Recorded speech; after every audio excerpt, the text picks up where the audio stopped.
Nous vivons à une époque où tout est exposé, chaque repas, chaque voyage, chaque visage cherche à être vu. Alors, une question troublante surgit. Pourquoi certaines personnes ne publient-elles jamais leurs propres photos? Qu'est-ce qui les pousse à choisir l'invisibilité dans un monde obsédé par l'attention? Est-ce la peur, le désintérêt ou une forme plus profonde de force intérieure? Et il y a quelque chose d'autre, non moins important, que presque personne n'ose considérer. Restez, car pour le comprendre, il faut aller bien au-delà de l'évidence. Nous vivons dans une société où le partage est devenu une norme silencieuse. Du premier café du matin à la dernière pensée, avant de dormir, tout semble digne d'être montré. Les réseaux sociaux se sont transformés en une grande scène où des millions de personnes jouent chaque jour, cherchant une réaction, un signe, une preuve de leur existence pour les autres. Les j'aime, les commentaires et les vues fonctionnent comme une forme moderne de validation, presque comme un miroir numérique qui renvoie une image de notre valeur. Dans ce contexte, se montrer n'est pas seulement une option, mais presque une attente. Celui qui ne partage pas semble étrange, distant, voire suspect. Et pourtant, au milieu de ce bruit constant, il existe des personnes qui choisissent de ne pas apparaître. Des personnes qui ne publient pas leur visage, qui observent plus qu'elles ne parlent, qui sont présentes sans avoir besoin de s'exposer. Elles ne rejettent pas le monde, mais ne ressentent pas non plus l'urgence d'être vues par lui. Ces personnes semblent à l'aise dans un endroit que beaucoup craignent, le silence. Tandis que d'autres ressentent la pression de prouver qui elles sont, elles restent en marge sans rivaliser pour l'attention. Dans les fêtes, elles écoutent plus qu'elles ne parlent. Dans les conversations, elles analysent avant d'intervenir. Elles ne cherchent ni à impressionner, ni à convaincre, ni à se démarquer. Elles sont simplement là et cela soulève une question inconfortable. Que se passe-t-il lorsque quelqu'un n'a pas besoin de se montrer pour se sentir valable?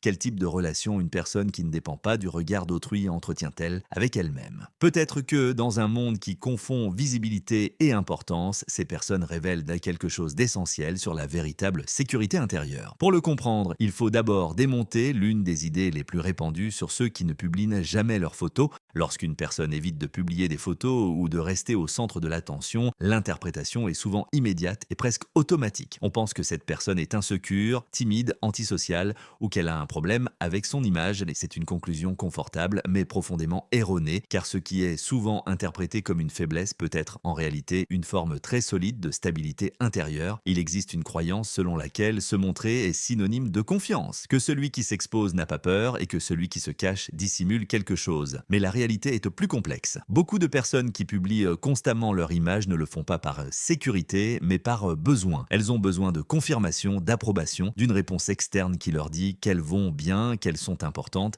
qu'elles sont suffisantes.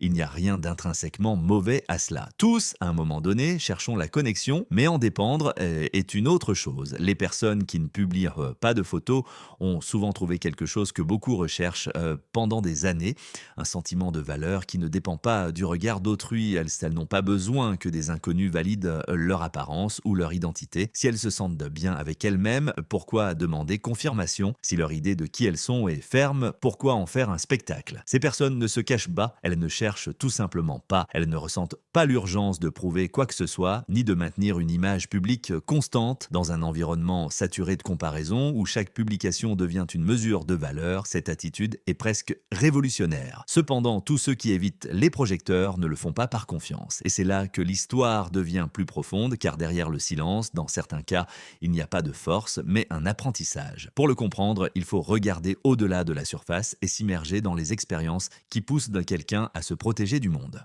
Toutes les personnes qui évitent de se montrer ne le font pas par pleine confiance. Dans de nombreux cas, le silence n'est pas un choix conscient, mais une leçon apprise. Il y a des gens à qui le monde a enseigné peu à peu que s'exposer peut être dangereux.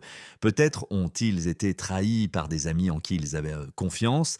Peut-être se sont-ils sentis jugés, critiqués ou mal interprétés trop souvent. Avec le temps, ils ont appris que se montrer impliquait un risque et que se protéger était plus sûr que de s'ouvrir. Quand quelqu'un a vécu de telles expériences, la vulnérabilité cesse d'être perçue comme un pont vers la connexion et commence à être perçue comme une menace. Publier une photo n'est plus un geste innocent, cela devient une invitation au jugement, à la comparaison, à des commentaires qui peuvent blesser. Et face à cette possibilité, de nombreuses personnes choisissent de se retirer. Non pas parce qu'elles ne désirent pas la proximité, mais parce qu'elles ont appris que l'exposition peut faire mal. En psychologie, ce comportement est associé à des schémas d'attachement évitants ou à un état de vigilance constante. C'est une stratégie de survie qui se développe lorsque l'environnement est perçu comme insécurisant. Ces personnes ne sont pas froides ou distantes par nature, elles sont prudentes.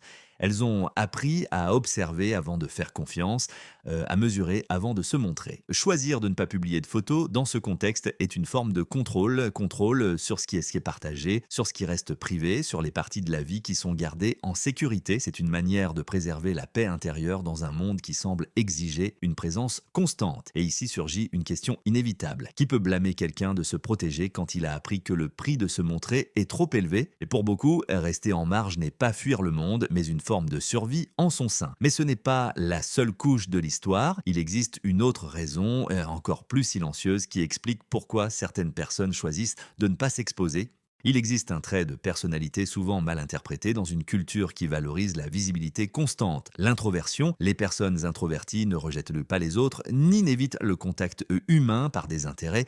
Elles expérimentent simplement l'interaction sociale d'une manière différente. Mais pour elles, chaque échange, même dans le monde numérique, implique une dépense d'énergie. Publier une photo, ce n'est pas seulement appuyer sur un bouton, c'est ouvrir une porte. Derrière cette porte arrivent des commentaires, des messages privés, des attentes, des réactions et parfois des silences inconfortables. Tout cela génère un bruit constant que beaucoup de gens tolèrent, mais qui pour un introverti peut être épuisant. Même l'interaction virtuelle requiert une présence émotionnelle et cette présence n'est pas toujours disponible. Pour ces personnes, la solitude n'est pas synonyme d'isolement, c'est un espace nécessaire pour respirer, pour organiser ses pensées, pour s'écouter sans interférence.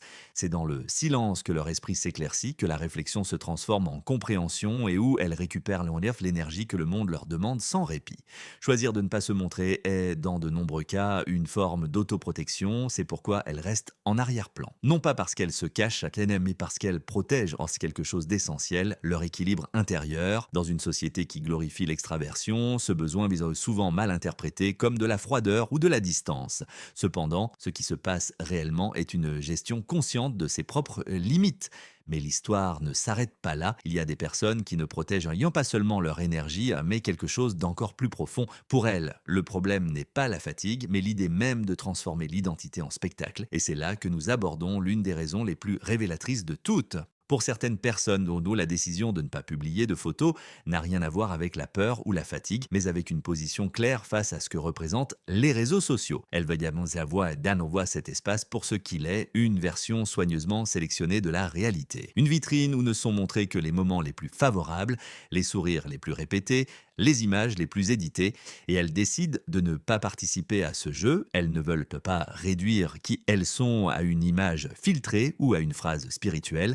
Elles ne souhaitent pas que leur identité soit piégée dans une représentation superficielle que d'autres interpréteront à leur manière. Pour ces personnes, ce qu'elles sont ne tient pas dans une photographie. Leur monde intérieur, leurs contradictions, leurs pensées et leur façon de ressentir ne peuvent être résumées en un portrait. Choisir de ne pas se montrer est en ce sens une forme de préservation de l'identité. Elles ne rejettent pas la connexion humaine, mais elles rejettent la performance constante qui est souvent confondue avec la proximité. Elles préfèrent des liens réels, des conversations profondes, des présences authentiques.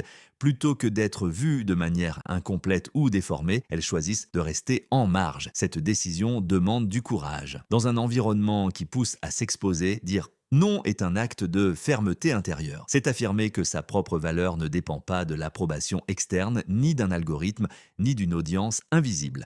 C'est une forme silencieuse d'intégrité. Ainsi, quand quelqu'un vit de manière discrète, il ne cache pas nécessairement quelque chose, il peut être en train de protéger ce qu'il considère comme le plus précieux. Cependant, il existe une dimension encore plus profonde dans ce choix, une dimension liée à la façon dont le cerveau réagit à l'exposition constante. Pour la comprendre, il est nécessaire d'examiner ce que la science a découvert sur l'auto-exposition continue. Il y a un aspect dont on parle presque jamais quand on analyse l'exposition constante sur les réseaux sociaux, et pourtant la science l'a étudié attentivement. Il existe un terme psychologique pour le décrire, l'auto-objectivation et la fatigue de l'audience. Lorsqu'une personne publie régulièrement des images d'elle-même, son cerveau commence peu à peu à se voir de l'extérieur. Elle ne se perçoit plus seulement comme quelqu'un qui vit des expériences, mais aussi comme un objet qui sera évalué. L'esprit se divise en deux rôles, celui qui agit et celui qui juge. Chaque photographie devient une épreuve, chaque publication une évaluation silencieuse. Cela plaira-t-il? Sera-ce suffisant? Comment cela se comparera-t-il aux autres? Ce processus constant est profondément épuisant car l'attention cesse d'être sur l'expérience et se déplace vers la réaction qu'elle provoquera chez les autres. Des recherches menées dans des universités comme Harvard ont montré que les personnes qui publient fréquemment des selfies ont tendance à obtenir des scores plus élevés pour les traits associés au narcissisme, mais plus bas pour l'autocompassion. Autrement dit, plus on cherche la validation externe, plus il devient difficile de se traiter soi-même avec bienveillance.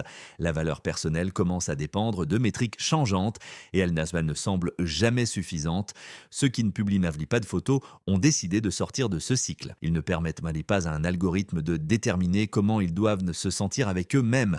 Ils n'acceptent pas que des inconnus aient du pouvoir sur leur estime de soi. En restant en marge, ils protègent malgré tout quelque chose d'essentiel et d'une identité interne stable qui ne fluctue pas selon la réponse externe. Cette façon de construire le moi est de plus en plus rare. Dans un environnement qui pousse à se mesurer constamment, choisir de ne pas participer est une forme silencieuse de résistance. C'est pourquoi, lorsque vous voyez quelqu'un qui ne publie jamais sa photo, il n'est pas prudent de supposer une insécurité. Vous êtes peut-être face à quelqu'un qui a protégé son équilibre psychologique avec une clarté peu commune, mais ce choix n'influence pas seulement la relation avec soi-même, il transforme aussi la manière dont ces personnes vivent la solitude et le temps passé seul. Pour le comprendre, il faut observer ce qui se passe quand quelqu'un passe de longues périodes en silence, loin du regard d'autrui. Passer du temps seul, que ce soit par choix ou par circonstance, façonne profondément une personne. La solitude prolongée affine la perception émotionnelle.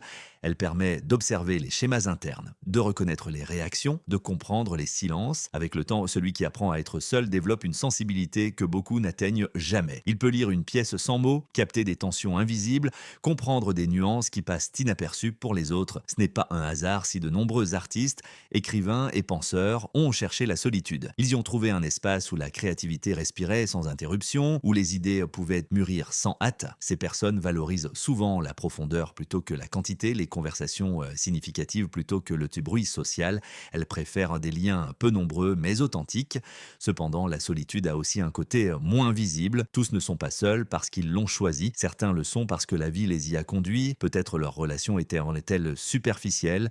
Peut-être se sont-ils sentis incompris par leur entourage ou même par leur propre famille. Face à cette expérience, ils ont appris à se montrer forts, à cacher leur vulnérabilité et à maintenir une distance comme forme de protection. Cette solitude protectrice fonctionne comme un bouclier. En dépendant moins des autres, le risque d'être blessé est réduit. Mais au fond, beaucoup de ces personnes conservent un désir silencieux, que quelqu'un les voit vraiment et demande, sans exigence ni jugement, si elles vont bien. Ici surgit la paradoxe centrale. La solitude peut être liberté et isolement à la fois. Elle peut offrir la paix et en même temps générer une sensation d'invisibilité. Certains jours, elle est vécue comme un refuge. D'autres, comme une absence qui pèse. Cette tension constante entre le calme d'être seul et le désir d'être reconnu définit beaucoup de ces personnes. Elles ne sont pas brisées, ce sont des survivantes, des observatrices, des personnes sensibles qui naviguent dans un monde qui souvent ne les comprend pas. Et c'est précisément cette complexité qui mène à la réflexion finale sur la raison pour laquelle elles choisissent de ne pas se montrer et ce que cela dit réellement de leur valeur. Alors, pourquoi ces personnes évitent-elles de publier leurs photos? Pourquoi choisissent-elles la discrétion dans un monde qui exige une visibilité constante?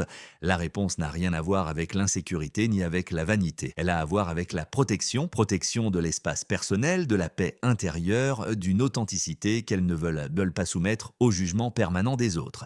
Ces personnes n'ont pas besoin de validation externe parce qu'elles ont déjà construit une relation solide avec elles-mêmes. Elles connaissent leurs valeurs sans sans avoir besoin de confirmation. Elles ne dépendent bien pas des cœurs numériques ni des commentaires pour se sentir suffisantes.